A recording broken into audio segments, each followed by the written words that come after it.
Thank you, Deputy Speaker, and I rise to contribute to the grievance debate. At a time where Victoria needs to recover and rebuild, we need a government that is ready to look at the state and work out what it is we need to move forward.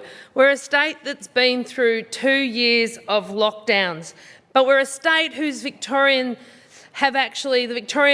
in this state have done everything they can do as a community to get us through this difficult period. We are 95% vaccinated. What an amazing result that is. What an amazing situation to find ourselves in. So the Victorian community have done everything they've been asked to do. They were asked to stay in their homes so that this government, the Labor government, could prepare the state, the health system, so that we could manage the pandemic. So it's really, really disappointing for the community to have gone through such difficult times, contributed to the future through their cooperation, but to find that the health system wasn't prepared like they had been told. But it's more than the health crisis. It's the ambulance crisis. It's the court system's backlog. It's everything you can look at from a state perspective compared to other states. We have failed here in Victoria, but the people have done their bit. And I stand here and I grieve, particularly for the regional Victorians, because they want to see a state that can recover and can actually rebuild to where we were. But we can't do that in regional Victoria with a government who continually ignores regional Victoria, the state of our roads. I've been just interjected by saying we do not. Well, I think you only have to look at the state of our roads to see that this is a government who has been ignoring regional Victorians. But the fact that the Labor government do actually say that they're not and cannot see how bad the roads are as a beautiful example of their ignoring regional Victoria tells you everything you need to know. We have situations like being told we're about to head into winter, and we heard the Premier say the other day that he's concerned about the variant. And I worry that the only tool this government has is lockdowns. The pandemic legislation that the government put into legislation in a rushed manner at the end of last year is indicative of the fact that there is only one tool. Well, we need no more lockdowns, and that is the promise that we, the opposition, have made to the people of Victoria. Lockdowns by postcode was always our approach, never blanket lockdowns that absolutely crucified this state. We had more time in lockdown than anyone else in the state of Victoria. We had more deaths than anyone else in the state of Victoria. So when you look at what we have to measure to see whether it was success or not, I think that is no measurement of success. In fact, it's quite damning. We're still seeing people being compromised about their ability to see family. Just on the radio this week, I heard a doctor who was very disturbed when she talked about her patient and their family who was having a psychotic episode and has been in hospital for 2 weeks, and the family haven't been able to see them. Now, we need confidence back. I know each hospital and each aged care facility has the right to make their own decisions, but the government needs to take a lead and give that confidence to the community, that confidence of there'll be no more lockdowns, and that we're now at 95% vaccinated, we can face a winter, and we've learned lessons, and we will make sure we can work together to not face the same ruthless behaviours that this government put in place compared to other states. We need to fix the mental health crisis that those 2 years of lockdown have caused. The state of our youth is extremely concerning, but it's not just the youth, it's the children, it's the teenagers, it's the young adults, it's the young mums, the young dads, the families, the elderly. It's every age group. But when you see the figures of the youth who, the most important thing was their family, and you see that 25% thought of suicide during the lockdown, we need to fix that mental health, and we're committed to that. We put a private members bill forward so that mental health workers could be recognised as qualified mental health practitioners, exactly what the Australian Counsellors Association required. My schools, Portland, Hawkesdale, Warrnambool, Haywood, are desperately needing assistance. Now, we've been looking for mental health practitioners for years. There's no point in the government saying we're fixing it when they haven't got practical applications. Well, we've certainly got the plan, but there isn't one from this government to recover and really help that mental health crisis. The situation we've been in because the government didn't prepare for the pandemic in the health sector that they said they were going to. The promises that they didn't deliver on, shown now by the 80,000 people on waiting lists for surgery that is vital, in pain. When we see people who should not be waiting years and addicted to often very significant drugs like endrone that they're also going to have to address once they've finally got their surgeries. Been in code browns, no other state was in code brown. To recover and rebuild, we will commit to slashing those hospital wait lists and get on with elective surgeries, not living in fear and actually stopping surgery at the drop of a hat, but having a plan, because we are prepared and we will take this state forward if elected in November. How can this state be saying to us, how can the government have promised us that they're prepared for a pandemic, and for us to find out as Victorians now that there are less people taking calls for ambulance than there were 2 years ago, and to be told that this has been happening since 2016. It's not because of the pandemic, which the government wants to continually make excuses that it's all about COVID. Well, it's not about COVID. It is about how you managed COVID, and to have less people taking calls is absolutely horrifying to hear. I'm getting calls from ambulance officers, I'm getting calls from nurses, I'm getting calls from doctors.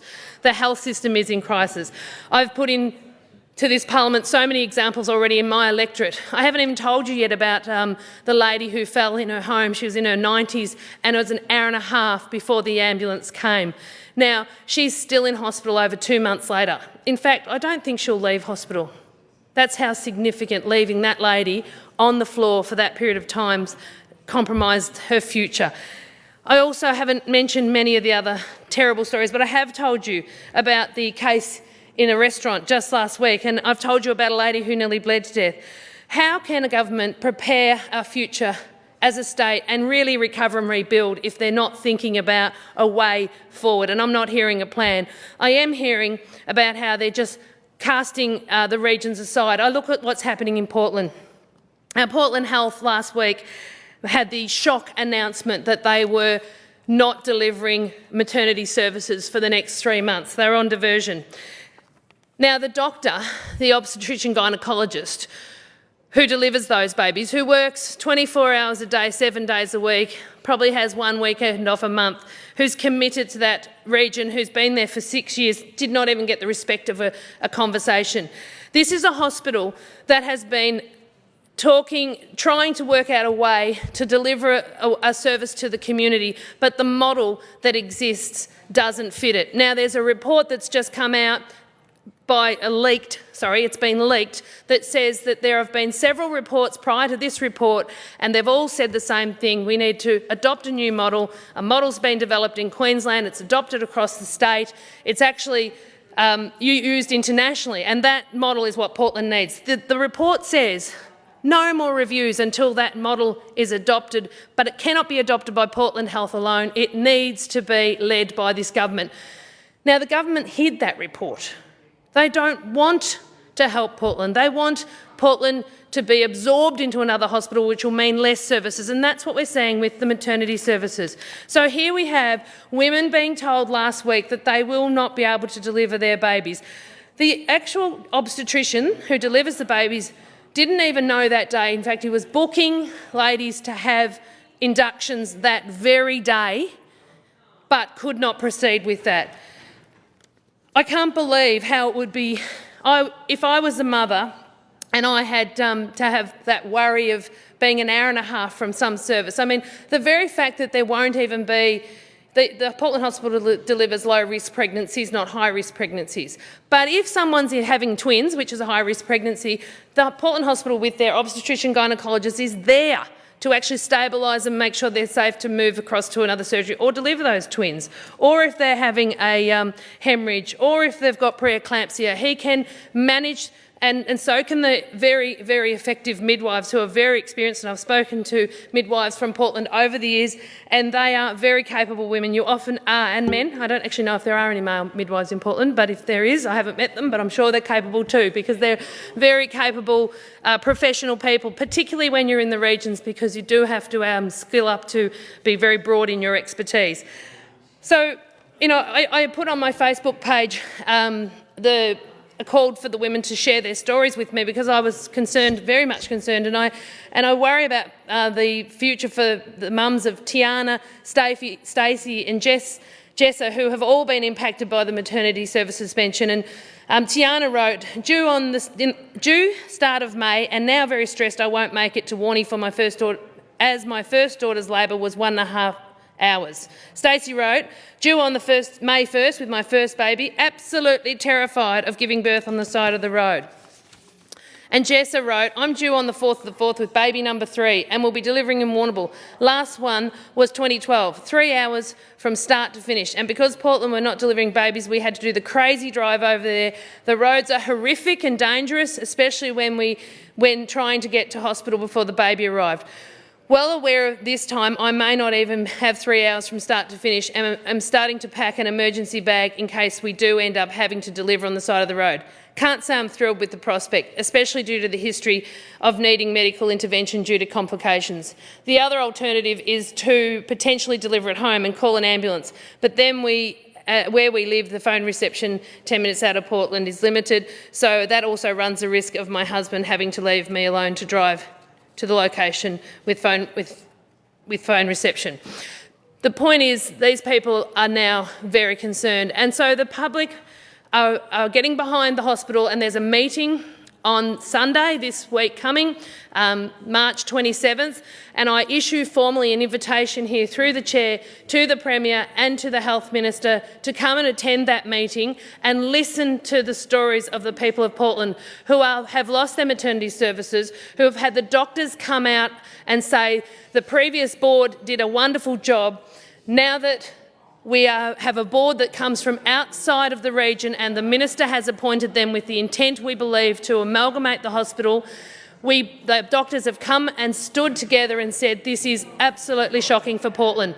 And I invite the Minister for Health and I invite the Premier to come and listen to the people and be honest with the people of Portland about what the Labor government's intentions are with Portland. We cannot recover and rebuild as a state and have more and more people moving into our regions, and Portland is getting a lot of people moving to the region, which we're very excited about. We've got lots of jobs, we've got real issues trying to fill our jobs, we've got terrific industry up there, great community, but we can't recover and rebuild the state of Victoria while we cast aside hospitals like Portland who need a government-led model that is reported as the way forward for this region. The ambulance officers are even calling me, and the reason they're calling me is they're saying this Portland hospital situation is dire. Now, some of them aren't in Portland themselves, but they have to go over to Portland to help because that's how the service works.